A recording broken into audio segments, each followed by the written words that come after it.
mga loves, so for tonight videos is nandito tayo sa night market no sa Magay, Zamboanga City. So ayun na nga, this is my first time no. First time ko na nakita, meron na pala silang night market sa oras na ng mga 10 ng gabi. So meron sila dito as in nandito na lahat yung mga hinahanap-hanap nyo, kompleto na sila lahat.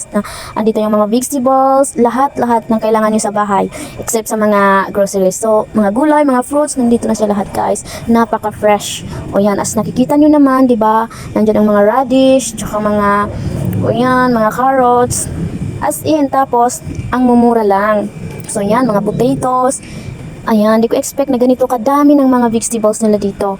Marami ka ding pagpipilian. Ayan, di ba?